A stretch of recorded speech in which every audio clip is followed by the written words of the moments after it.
어느 시를 봤더니 이렇게 기록이 되어 있습니다. 자세히 보아야 이쁘다. 오래 보아야 사랑스럽다. 너도 그렇다. 그래요. 자세히 봐야 이쁜 거죠. 그리고 오래 보면 볼수록 사랑스럽다는 것이죠. 나는 여러분들이 아내와 남편이 자세히 보고 오래 볼수록 사랑스러운 아내와 남편이 되기를 바랍니다.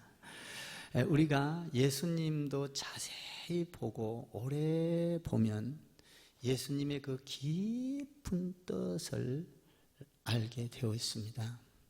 그냥 헛되게 보거나 말씀을 쑥 읽어 넘어가면 예수님의 그 깊은 의미를 깨달을 수가 없는 것이죠. 우리가 예수님의 말씀을 자세히 들여다보고 하나님의 말씀을 깊이 묵상하다 보면 예수님의 그 사랑, 자세히 보고 오래 보아야 사랑스럽다듯이 우리가 하나님의 말씀을 깊이 오래오래 들여다보면 그 하나님의 사랑이 전달되는 것입니다. 오늘 나는 여러분들이 예수님께서 오늘 전하는 이 말씀 속에서 그 놀라운 깊이 있는 하나님의 사랑을 발견하게 되기를 바라는 것입니다. 말씀을 가만히 들여다보고 묵상해 보면 예수님께서는 그 현실적으로 나타나는 것보다 그 안에 깊은 의미가 있는 것을 발견하게 됩니다. 우리 예수님께서는 이 땅에 오셔서 온전히 하나님의 사랑을 가지고 우리 인간들에게 치유하기 위해서 오셨다라는 것입니다. 치유에는 두 가지가 있습니다. 첫 번째 치유는 영적인 치유입니다. 두 번째 치유는 육신적인 치유입니다. 영적인 치유와 그 육신적인 치유를 통해서 영원한 그 하나님의 생명을 얻기를 원하는데요. 우리 예수님께서는 그 깊은 뜻을 전하기 위해서 오늘날 이 땅에 오셔서 이 땅에 예수님이 오셔서 우리에게 그것을 가르쳐주고 있다라는 것입니다. 그 위대한 치유의 사역을 하기 위하여 예수님께서는 이 땅에 오셔서 그 일을 감당하기 위해서 먼저 사람을 선택해 가신다는 겁니다. 그래서 예수님께서는 12 제자를 선택할 때 베드로와 안드레와 야고보와 요한을 먼저 선택하셨습니다. 그래서 그들에게 가장 지상에서 아름다운 소명을 준 것이 있는데 오늘 4장 그 19절에서 그 소명을 줬습니다. 그 소명이 무엇입니까? 사람을 낚는 어부가 되어라. 다시 말하면 영적인 영을 낚는 어부가 되어라. 영적인 치유와 육체적인 치유를 통해서 하나님께서 하시고자 하는 그 놀라운 뜻을 이루어 가고 있는 것입니다. 그 엄청난 영혼을 치유하고 영혼을 낚는 어부를 만들기 위하여 우리 예수님께서는 끊임없이 자기 자신이 그렇게 생활을 했다라는 것입니다. 그 엄청난 사역, 지상 명령의 사역을 이루기 위하여 예수님께서는 예루살렘에서부터 시작한 것이 아니라 오늘 본문에 보니까 아주 촌동네인, 별 볼 일 없는 동네인 갈릴리에서부터 그 사역을 시작했다는 것이 상당히 재미있고 흥미가 있습니다. 그런데 그 별 볼 일 없는 갈릴리라는 그 동네에서 시작을 하면서 지성인들, 엘리트들, 대학원을 나오고 대학교를 나온 지성인들을 뽑은 것이 아니라 오늘 본문 말씀에 보면 아주 별 볼 일 없는 베드로와 안드레, 야고보, 요한 같은 사람들을 뽑았다라는 것입니다.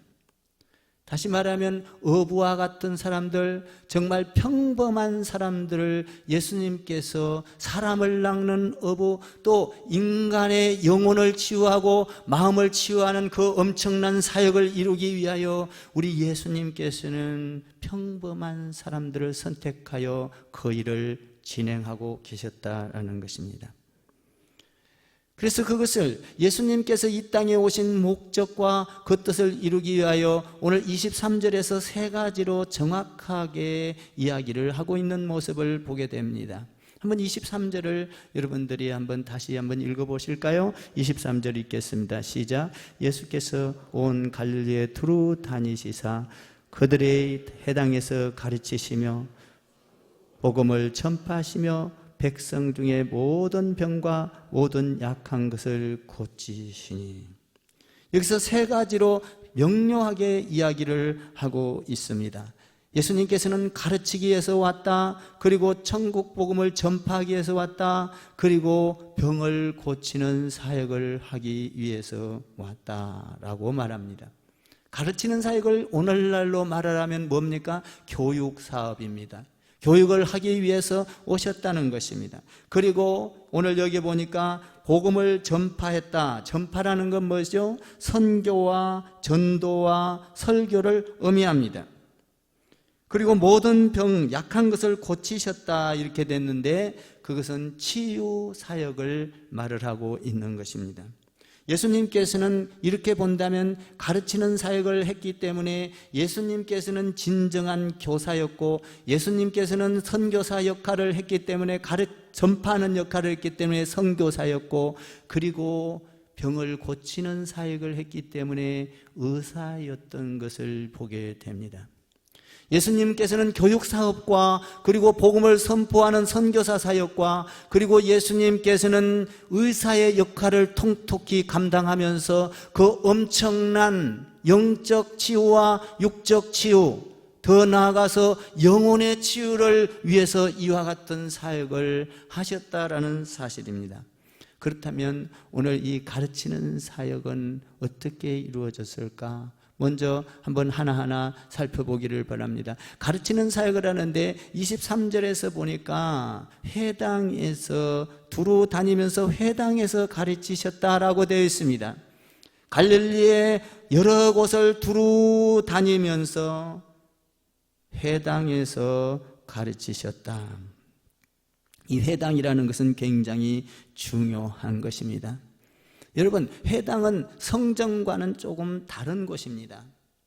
회당이라는 것은 성전이라는 것과는 다른 건데, 성전은 거룩한 곳, 예배하는 곳을 생각하게 됩니다. 그러나 회당은 그런 곳이 아닙니다. 예배가 있었고, 가르침이 있었고, 기도가 있었고, 나눔이 있었고, 돌봄이 있었고, 마치 모든 사람들이 자기의 편리에 의하여 언제든지 드나들 수 있는 곳이 회당인 것입니다.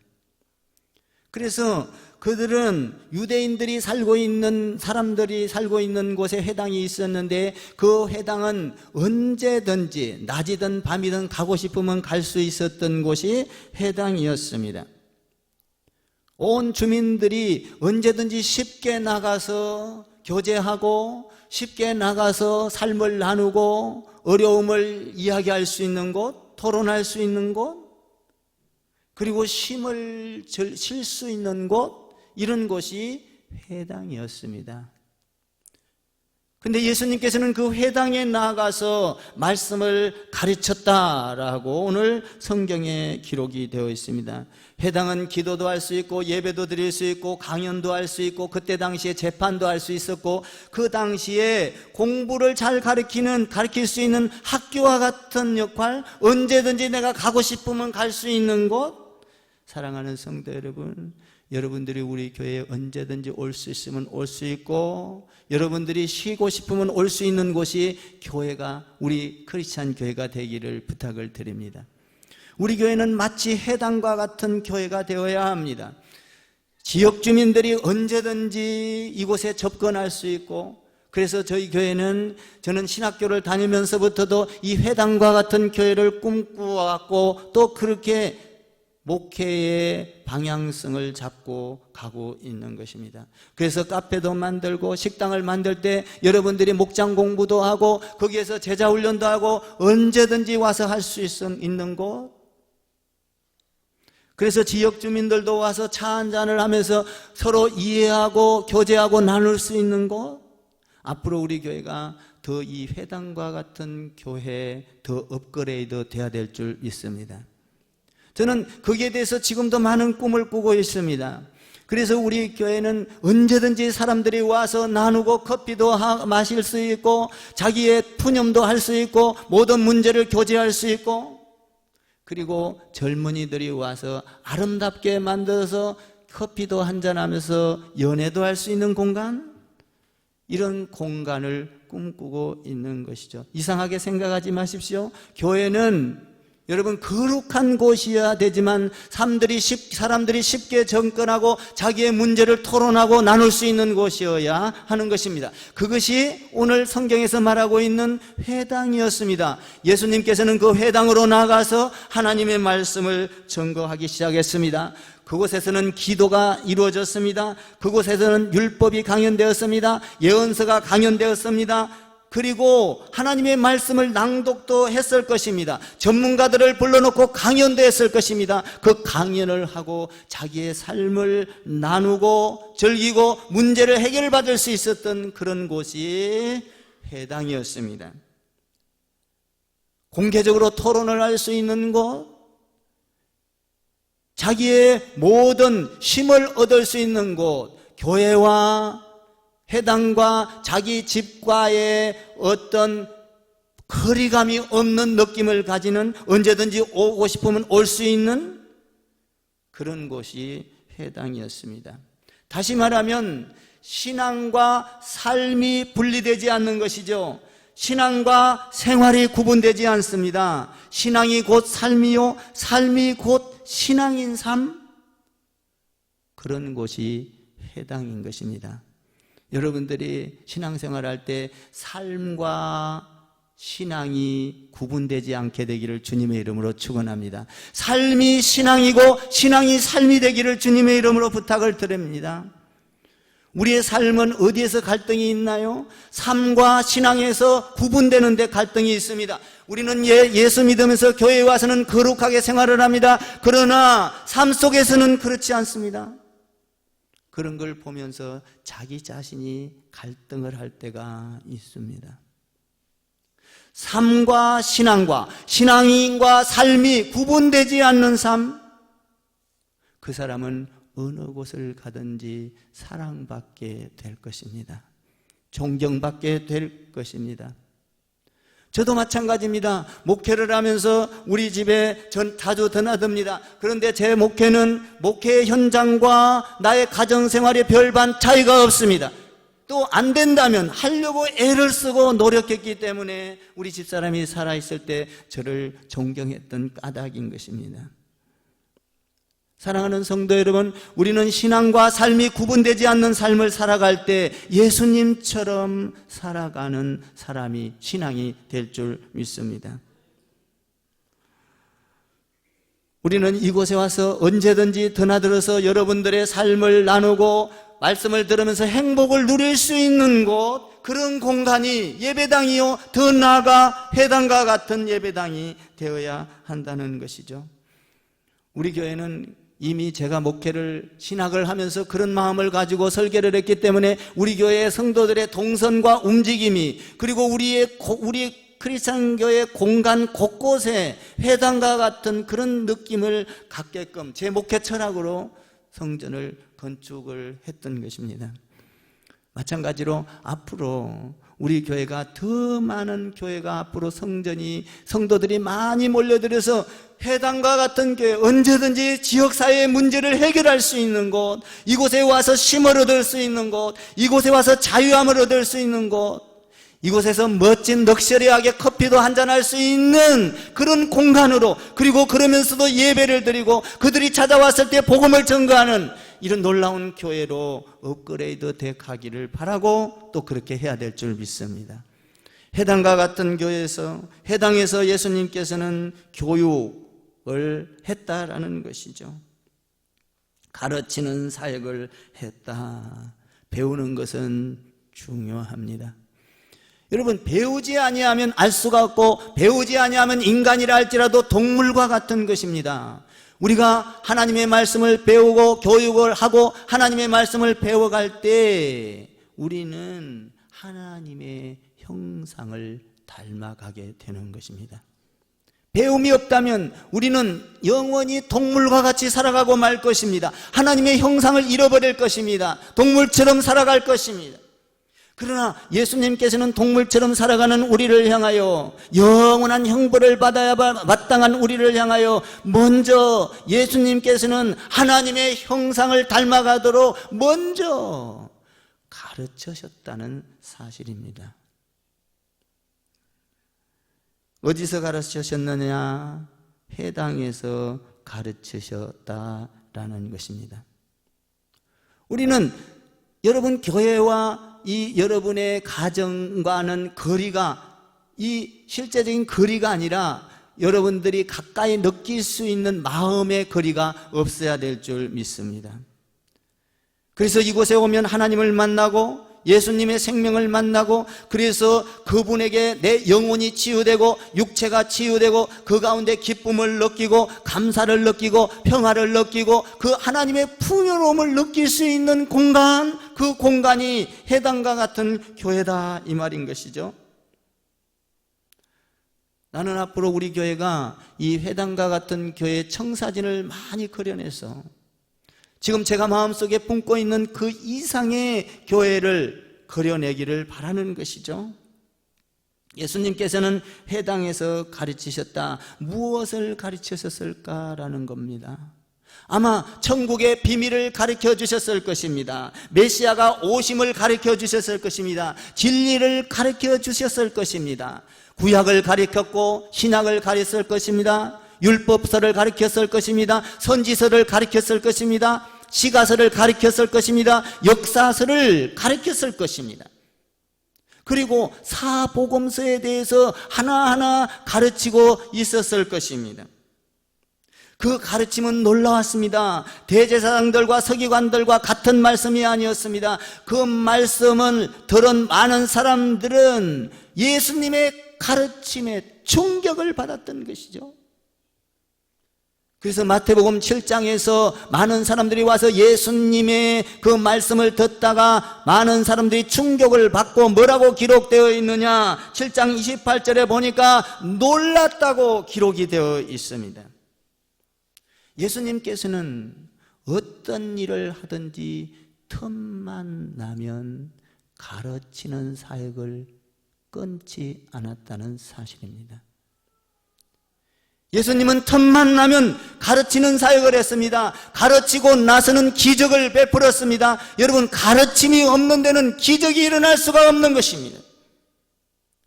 예수님께서는, 예수님의 그 제자들이, 베드로가 어떤 물고기를 잡다가 물고기를 잡지 못했습니다.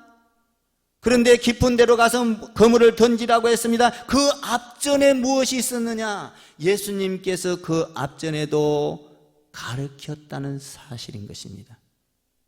가르치고 나서 그 후에 기적이 일어났던 것을 우리는 발견하게 되는 것입니다. 누가복음 5장 1절과 11절 이하에 그런 말씀이 기록되어 있습니다. 예수님은 어떤 행동을 하기 전에, 어떤 질병을 치유하는 행동을 하기 전에, 그 전에 가르침의 사역이 있었다는 것입니다. 사랑하는 성도 여러분, 우리 교회는 예수님처럼 가르쳐야 합니다.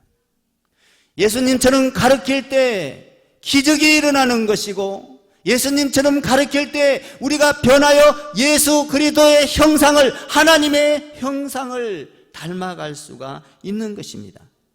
가르침을 받을 때 깨달음이 있는 것이고, 가르침을 받을 때 기적이 있는 것이고, 가르침을 받을 때 구원이 있는 것이고, 가르침을 받을 때 우리의 내면의 변화가 일어나는 것이죠. 가르침이 없을 때는 이런 변화가 일어나지를 않는 것입니다. 그러니까 사랑하는 성도 여러분, 교회는 와서 말씀을 배워야 합니다. 가르쳐야 합니다. 여러분들이 교회에 와서 어떤 취미로 교회에 와서는 안 되는 것입니다. 어떤 구경을 삼아 한 드라마를 보기 위한 것처럼 여러분 설교하는 것을 어떤 드라마처럼 보기 위하여 잘하는가 못하는가 살펴보기 위하여 와서는 안 되는 것이죠. 하나님의 말씀을 듣고 배우고 익혀야 하는 것입니다. 우리 교회는 좋은 것이 있습니다. 왜냐하면 우리 교회는 강해 설교를 하기 때문에 설교를 하는 가운데도 하나하나 말씀을 가르치고 있다는 사실입니다. 하나님의 말씀을 선포해야 되지만 그 선포 속에 기적이 일어나기 위해서는 한 절 한 절 가르칠 때, 하나님의 말씀을 가르치고 배울 때, 하나님의 말씀을 선포하고 나면 기적이 일어난다는 사실인 것입니다. 그래서 가르침이 없는 교회는 교회라고 할 수가 없는 것입니다. 예수님도 하나님의 말씀을 가르쳤다면 우리도 예수님처럼 가르쳐야 하는 것입니다. 믿습니까? 우리는 목장에서도 가르쳐야 하고, 우리는 뭡니까? 어떤 그룹마다 가르쳐야 하고, 1:1 제자 훈련을 통해서도 가르쳐야 하고, 양육반에서도 가르쳐야 하고, 여러분, 우리는 모든 부서에서도 그 부서에서 행하는 일들을 그냥 마구잡이로 진행하는 것이 아니라 먼저 했던 사람들이 다음 이어갈 사람들에게 가르쳐야 하는 것입니다. 우리 교회는 가르치는 역사가 예수님처럼 있어지는 교회가 되기를 바랍니다. 두 번째로 예수님께서는 거기에서 보면 복음을 전파했다. 23절에 다시 한번 읽어볼까요? 23절 시작.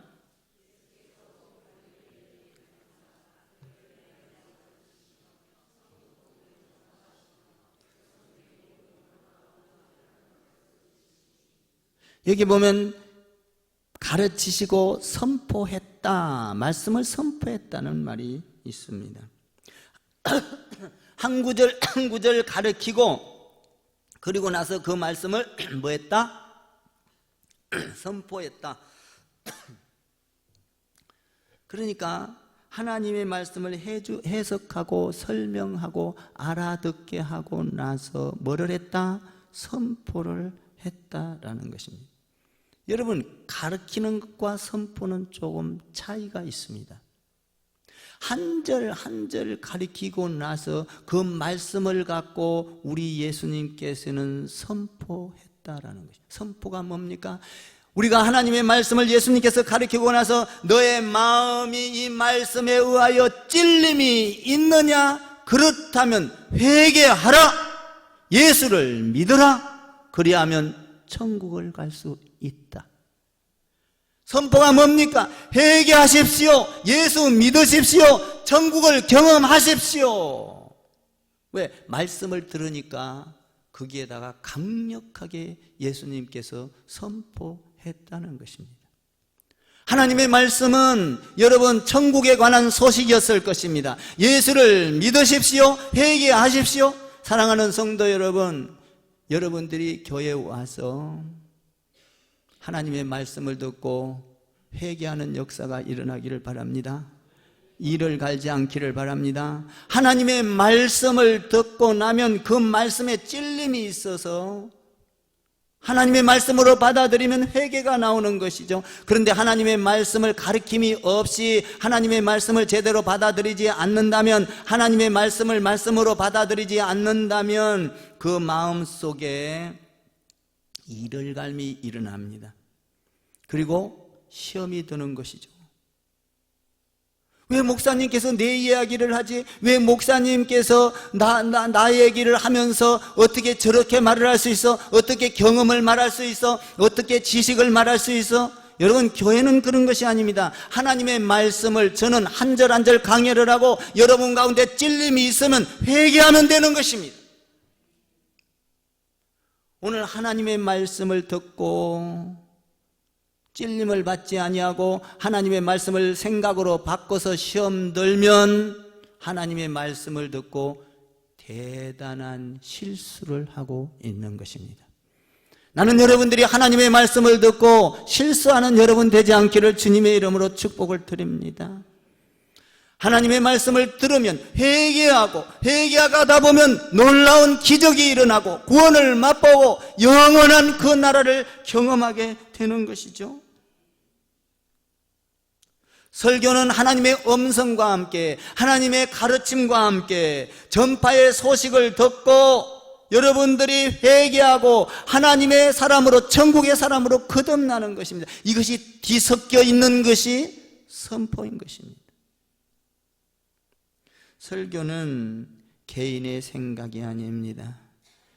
설교는 내 경험이 아닙니다. 설교는 내 개인적인 의도를 갖고 선포하는 것이 아닙니다. 여러분들이 개인적인 의견이나 나의 어떤 개인적인 경험으로 받아들이고 여러분들에게 듣는다면 여러분들은 듣는 것마다 다 실수를 하게 될 것입니다. 시험이 될 것이고 여러분들은 전부 다 계산하게 될 것이고, 그러나 설교란 선포란 그런 것이 아닙니다. 하나님의 말씀을 하나하나 구절구절 풀어서 강해를 한 다음에 여러분들에게 찔림이 있으면 회개하십시오. 예수를 믿으십시오. 천국 백성이 되십시오. 강력한 거죠, 선포는. 그러니까 하나님의 말씀을 잘 이해가 되어서 그것이 잘 이해가 돼서 풀어지면 결론적으로 뭡니까? 회개하십시오라는 거예요. 그런데 회개하라고 설교를 하는데도 여러분들 목사에게 시험 드는 실수하지 않기를 바랍니다. 그래서 우리 교회는 감사합니다. 왜냐하면 하나님의 말씀을 하나하나 강의하기 때문에 어떤 말씀이 증거가 돼도 시험이 들 수가 없는 것입니다. 시험이 든다면 그 사람은 하나님의 말씀을 내 생각과 내 경험과 내 지식과 내 방법으로 바꿔놓는 것입니다. 그런 실수를 범하는 거예요. 여러분, 하나님의 말씀은 전지전능하시고 하나님의 말씀은 기적이 있으시고 능력이 있으시고 여러분의 문제를 해결할 수 있는 것이고, 하나님의 말씀은 여러분 홍해바다를 가를 수 있는 기적이 있는 것입니다. 천지를 창조할 수 있는 기적이 있는 거죠. 하나님의 말씀을 듣고 순종하고 회개하면 그런 기적이 일어날 걸 확신합니다. 그러면 성경을 전부 다 연구하고 생각하고 하나님의 말씀을 한 절 한 절 풀면서 하나님의 말씀을 생각해 보면 어떤 결론에 도달하게 됩니까? 그 말씀은 천국에 대한 소식일 것입니다. 여러분, 신약과 구약 전체는 천국에 관한 소식이에요. 하나님의 말씀을 가르치고 있지만 그 말씀에는 천국이 결론인 것입니다.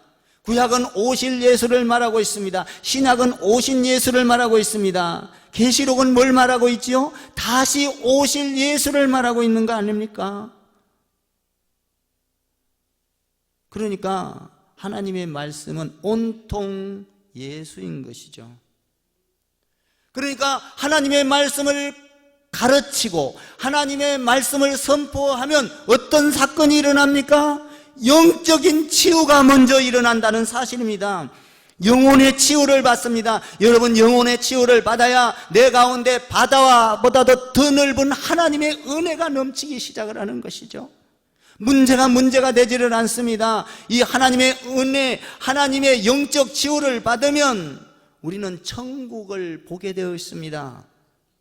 이 세상의 모든 문제는 문제가 되지를 않습니다.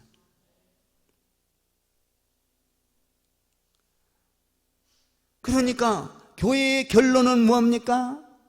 말씀을 가르치고 말씀을 선포하고 구제를 하고 나누고 전부 다 뭡니까? 이것이? 이 모든 것이 다 예수를 가르치고 있는 말입니다. 다시 말하면 영적인 치유를 의미하고 있는 거예요.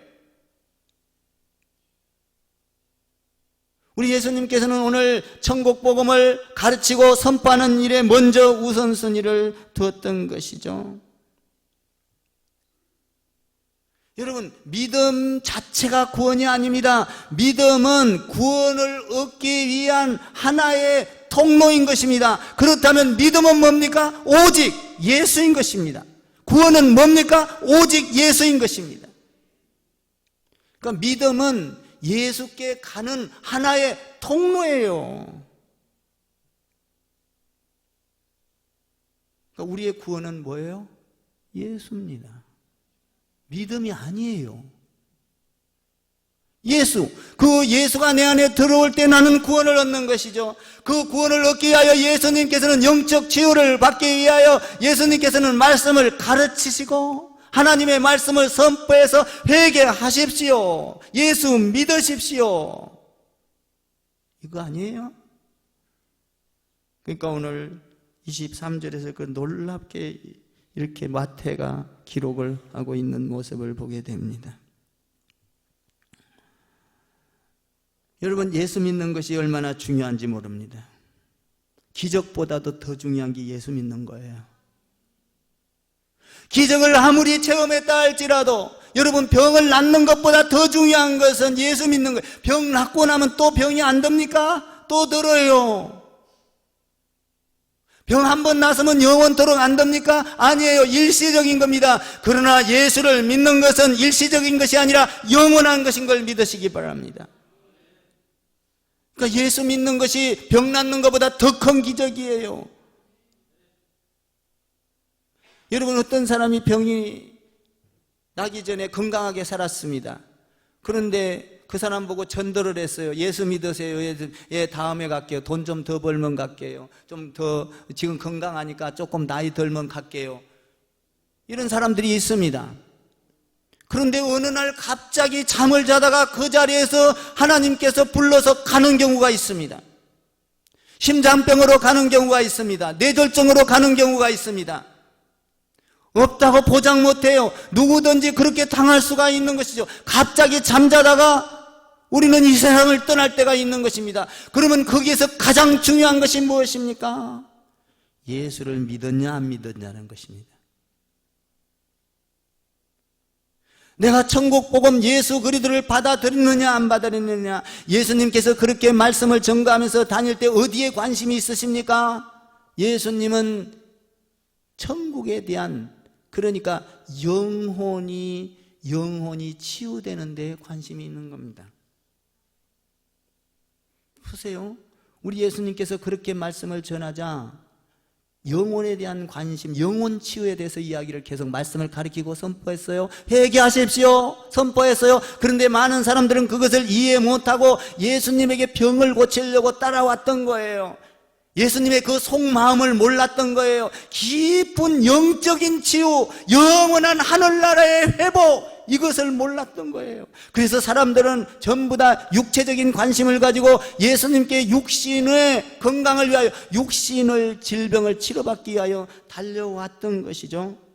자, 23절과 24절을 한번 합쳐서 읽어볼까요? 시작. 예수께서 온 갈릴리에 두루 다니사 그들의 회당에서 가르치시며 천국 복음을 전파하시며 백성 중에 모든 병과 모든 약한 것을 고치셨다고 말했습니다. 그런데 보십시오. 24절을 보세요. 시작. 그의 소문이 온 수리아에 퍼진지라 사람들이 모든 앓는 자 곧 각종 병에 걸려서 고통당하는 자, 귀신 들린 자, 간질한 자, 중풍병자들 데려오니 그들을 고치시더라. 지금 어디에 관심이 있어서 왔습니까? 육신의 질병을 갖고 왔습니다. 예수님의 그 영적인 회복, 다시 말하면 우리 이 영적인 치유에는 사람들이 관심이 없었어요. 여러분, 우리가 교회에 오지만 영적인 데 관심이 있어야 되는데, 영적인 치유의 회복의 역사가 일어나야 되는데, 예수 믿고 회개하고 구원을 받아야 되는데, 거기에 관심이 없이 우리도 이와 같은 사람들이 있다는 거예요. 병 고치러 오고, 물질의 문제가 해결이 안 돼서 오고, 자녀 문제가 어려워서 오고, 나의 문제를 해결하기 위해서 오고, 이곳에서 그런 사람들이 있다는 것입니다. 내가 어떻게 하면 좀 더 평안하게 살까? 내가 어떻게 하면 좀 더 성공할까? 어떻게 하면 내가 모든 문제를 해결할까? 이래서 교회 오는 사람들 있다라는 것이죠. 여러분은 어떻게 오셨습니까? 우리 예수님께서는 실제적으로 오늘 이 병을 고쳐준 이유는 뭐죠? 영적인 치유를 받기 위하여 병에 걸려서 왔다 할지라도 그것을 고쳐주면 예수를 발견하고 하나님의 아들을 발견하고 믿어서 구원을 얻기 위한 하나의 병을 고쳐주는 것은 예수를 만나기 위한 통로예요. 이것이 진짜가 아닌 것입니다. 가짜인 거예요, 사실은. 이걸 경험함으로 야, 예수는 하나님의 아들이었구나, 메시아였구나, 그분을 믿어야 천국을 갈 수 있구나라는 것을 알려주는 하나의 신호탄에 불과한 것입니다. 그러니까 우리가 교회 와서 질병이 걸려도 질병을 치유하지 못해도 예수만 믿는다면 우리는 영적으로 회복이 된 것이고 치유된 것입니다. 할렐루야. 더 큰 기적이에요. 여러분들이 질병 낫는 거 그렇게 중요하지 않습니다. 질병을 아무리 나아도 건강하게 산다 할지라도 예수를 모르고 내가 교회에 나온다면, 회개하지 않는다면 그 건강이 축복이 될 수 없는 것이죠. 저는 요새 몸이 좀 불편해서 하나님을 더 의지하다 보니까 아픈 게 축복이에요, 오히려. 그래서 하나님 앞에 침대에 누워서 혼자 소리를 지릅니다. 하나님 감사합니다. 하나님 영광 받아주시고, 그리고 찬양을 합니다. 그리고 하나님을 부릅니다. 은혜가 돼요. 오늘 여기 보니까 그 많은 사람들이 달려왔을 때 예수님의 그 마음, 오래 보고 오래 보아야 알 수 있는, 자세히 보아야 알 수 있는, 오래 보아야 알 수 있는 그 하나님의 사랑을, 여러분 그 달기로 보니까 육신만 건강하기 위하여 달려왔던 사람들이 무지그수였다라고 기록하고 있는 것이죠. 여러분, 나는 여러분들이 육적인 관리도 잘 할 수 있기를 바랍니다. 예수님을 만나면 귀신이 떠나갑니다. 예수님을 만나면 여러분 건강하고 안 건강하고 큰 상관없어요.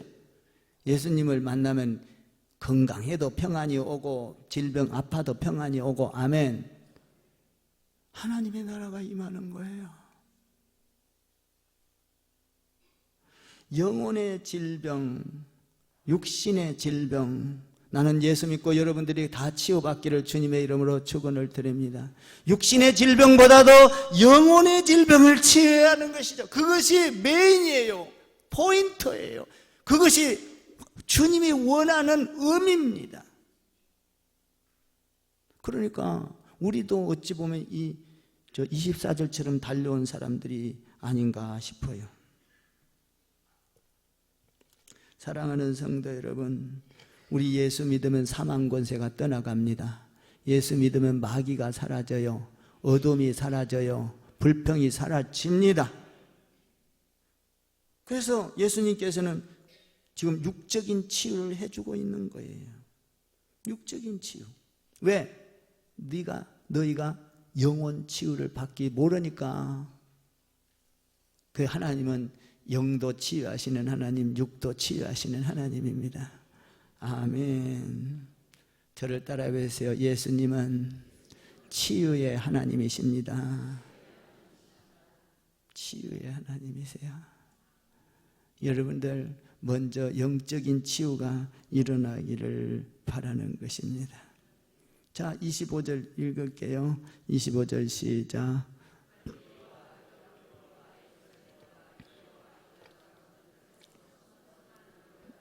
네, 소문이 났는데 어떤 소문이 났습니까? 병 고치는 소문이 났어요. 우리 교회도 여러분들이 예수님을 발견하고 육적인 치유받아서 소문나기를 바랍니다. 소문나서 어쨌든 교회에 무슨 이유로 왔던, 자녀 문제로 왔던, 물질 문제로 왔던, 건강 문제로 왔던, 와서 그것보다도 더 중요한 건 예수를 만나기를 주님의 이름으로 축원을 드립니다. 여러분, 사실 예수 믿으면 기적이 안 일어나도 괜찮아요. 어찌 보면 죽어도 괜찮아요. 사실 죽는 건 조금 먼저 죽고 늦게 죽는 차이지 다 죽지 않습니까? 안 그래요? 그래요. 저도요, 죽음을 생각하다가요, 먼저 죽고 늦게 죽는 거 차이지. 나도 언젠가는 죽을 건데. 차이 그거밖에 없어요. 근데 중요한 것은 우리가 영적 치유가 되는 예수 그리스도를 만나야 한다는 사실입니다. 이것은 늦게 죽고 일찍 죽는 것이 아니라 이 예수를 만나면 영원토록 치유가 되는 줄 믿습니다. 그 영원한 삶을 살 수가 있는 거예요. 나는 여러분이 예수 안에서 병고침의 역사가 일어나기를 바랍니다. 영적인 치유가 일어나기를 바랍니다. 나는 우리 교회가 그래서 회당과 같은 교회가 되기를 원하는 거예요. 우리 교회는 사랑이 있고 나눔이 있고 돌봄이 있고 교제가 있고, 그리고 우리는 가르침이 있는 교회. 우리 교회는 참 좋아요. 왜냐하면 설교만 들어도 많이 가르침을 받게끔 설교를 해요. 사실은 말씀 한 절 한 절을 가르치고 있어요. 그 가르친 데다가 선포를 하니까 그 선포 안에서 기적이 일어나는 거예요. 귀신이 떠나가는 거예요. 어둠이 떠나가는 거예요. 절망이 소망으로 바뀌는 거예요. 좌절이 영광으로 바뀌는 거예요. 바뀌죠. 그 말씀을 가르친 게 너무나 감사하다는 거예요. 사실 말씀을 가르치다가 예수님처럼도 나오지 않았습니까? 저 말씀 가르치다가 그거 나온 거예요. 예수님처럼 말하고 생각하고 예수님처럼 말하고 예수님처럼 사랑하는 좋아요. 사랑하는 성도 여러분, 우리 교회 안에서 가르침이 있기를 바랍니다. 영적인 치유가 있기를 주님의 이름으로 축원을 드립니다.